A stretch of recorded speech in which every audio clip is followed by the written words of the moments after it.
What is going on, guys? It is Wrestlelamia here, back with some more news. Join us now as we look at the wildest news and rumors you need to know, including WWE Top Secret Return, Tony Khan trash talks WWE, NXT Championship Vacated, another former superstar returning to WWE, and much more. Be sure to subscribe and hit that notification bell for daily wrestling videos, and follow us on Facebook for exclusive lists. Also check out Wrestlelamia.co.uk and our non-wrestling channel, Incredible. And now let's hit the intro and get straight into our first story.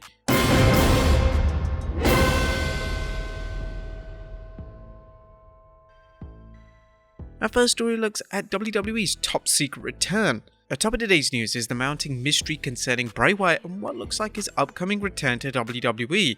Now, we've discussed the various clues that WWE has dropped about a white rabbit, who some fans believe is a harbinger of Wyatt's return, with one clue suggesting fans should tune into this week's SmackDown. Although the WWE has hinted at someone or something coming, WrestleVotes reports that the WWE has remained tight-lipped about whether Bray Wyatt is returning. Asked a source about the White Rabbit deal, source said while he suspects it's Bray Wyatt, he said it's being withheld from everyone. WWE has been able to draw a significant interest from this without it being a TV storyline, and they'd like to keep it as quiet as possible. But what's equally interesting is that Bray Wyatt's comments on Twitter, or more importantly his lack of comments. As the saying goes, Wyatt has been conspicuous by his absence as he's teased, some would say trolled fans repeatedly about returning to the ring, but this time around, he's saying nothing. The Bray Wyatt mystery has definitely got fans talking, and it'll be interesting to see if he can help the ratings as the WWE deals with a new season of competition, something it's already feeling the effects of. Next up, Raw ratings drop again. A bad news for Raw, as the 19 September 2022 edition scored its lowest viewership numbers since the 4th July 2022 Raw.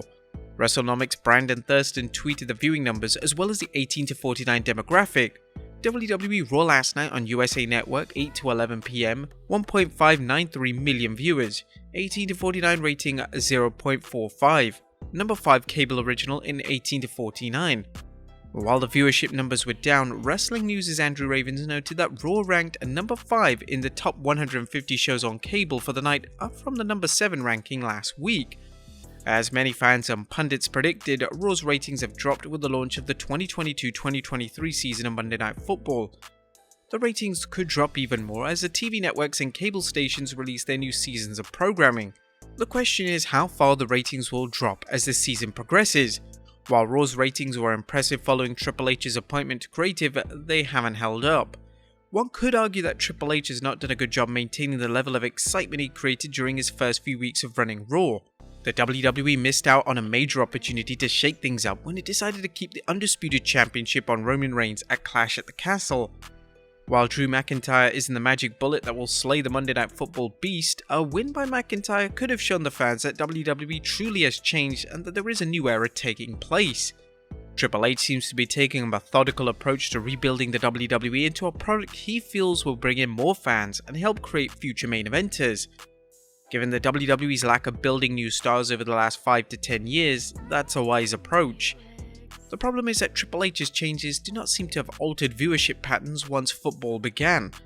This raises the question of whether viewership numbers will return to pre-football levels come February. Although the WWE has restored the element of surprise to its shows, the overall product doesn't seem to appeal to fans who now have other options. This doesn't mean that Triple H's work is a failure, but it does suggest he shouldn't take things for granted or take too long implementing his grand vision of WWE. Furthermore, if the ratings and demos are the same now as last year, what has Triple H done to help? Is it a case of rearranging the deck chairs on the Titanic, or an example that change doesn't happen overnight? Next up, a potential spoiler for Grand Slam. There's a potential spoiler going around for Dynamite's Grand Slam special, and it's pretty cool, so look away if you don't want to see it. Tonight's special from Arthur Ashe Stadium features a final round of the tournament to crown a new AEW World Champion. Bryan Danielson and Jon Moxley are scheduled to compete, and while Danielson is the favourite to win, that's not actually the spoiler. The spoiler concerns MJF, who recently won a contract at All Out to challenge for the AEW World Championship. Previous winners have had to wrestle the champion at the scheduled bout, but some comments from Tony Khan have some fans feeling this contract is much like the WWE's Money in the Bank contract, where the holder can cash it in at any time. AEW's president was asked about when the contract could be executed, answering, "At any time, at any sanctioned event, we can certainly make it happen. In this day and age with live television and pay-per-view events, all these opportunities, it's exciting to have a contender out there looming and to have this big championship match tonight on Dynamite. Certainly it's that much more interesting to have two of the best wrestlers in the world, Bryan Danielson versus Jon Moxley, one-on-one for the World Championship, and to have a great wrestler like MJF looming in the background as a top contender with the right to challenge for the title at any time. It's a very interesting championship picture right now in AEW. You may recall that when MJF returned to AEW at the Dynamite following All Out, he said that he wasn't entering the tournament because he wanted the wrestlers involved to do all the work for him. Could this be a sign that the diabolical MJF has planned this all along? Next up, Tony Khan trash talks WWE. It looks like Tony Khan is dialing up the trash talking against the WWE, as Khan, who recently went off on the WWE for running Clash at the Castle and NXT Worlds Collide the same weekend as AEW's All Out pay-per-view, recently spoke with News 12 about AEW's big New York City event, Grand Slam, explaining what he thinks is the real crown jewel of wrestling. You're right, we're running a lot of great shows around the Northeast. It's so many great wrestling markets in one geographic region. I'll say it's the crown jewel of wrestling markets. The real crown jewel of the wrestling markets, not some BS overseas in Saudi Arabia. The real crown jewel, New York City, is where you want to be. The AEW president threw shade at Raw's rating against Monday Night Football, tweeting a gif saying, "Are you ready for some football?" An old theme for Monday Night Football. Next up, the NXT Championship Vacated. An interesting turn of events on this week's NXT as Shawn Michaels vacated the North American Championship won last week by Solo Sikoa, explaining that since Solo was not on the list of candidates to challenge Carmelo Hayes, he was not sanctioned. Michaels announced that Carmelo Hayes will battle Oro Mensah, Wesley, and two other wrestlers who are to be determined in a ladder match to fill the vacant championship. The ladder match will take place at NXT Halloween Havoc on 22nd October. Now, while there's a case to be made that putting the belt on Solo was a stunt to help him get over now that he's joined the Bloodline, the segment with Shawn Michaels vacating the North American Championship was actually well done. It had the real sports vibe you rarely see on the main roster, as Michaels explained why Solo had to vacate the belt and wished him well on the main roster, expressing his admiration for his work in NXT. Next up is another former WWE superstar returning. Another former WWE superstar could be back in the company, as Maria Kanellis recently spoke with Fightful, revealing she'll be a free agent soon. I'm on a per appearance deal with them, Impact, until October 8th. It's so hard to make decisions moving forward because I love what we're doing in Impact, and none of the possibilities of where we might go with it and where I might go with it as an individual. Scott D'Amore is a fantastic boss. Kanellis talked about how happy she is with her career and that she was ready to make the switch from in-ring competitor to working behind the scenes, producing Ring of Honor's women's division. Ring of Honor sale ended that, or did it? Well, Kanellis discussed the future. I talked to Tony Khan, I talked to Triple H, I talked to Scott D'Amore all the time.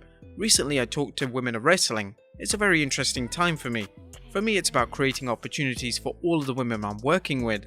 However, Maria discussed her husband Mike Bennett's future, mentioning that he feels he has unfinished business in the WWE. Maria talked about Bennett and his tag team partner Matt Taven, saying how cool it would be to walk out with them at Wrestlemania.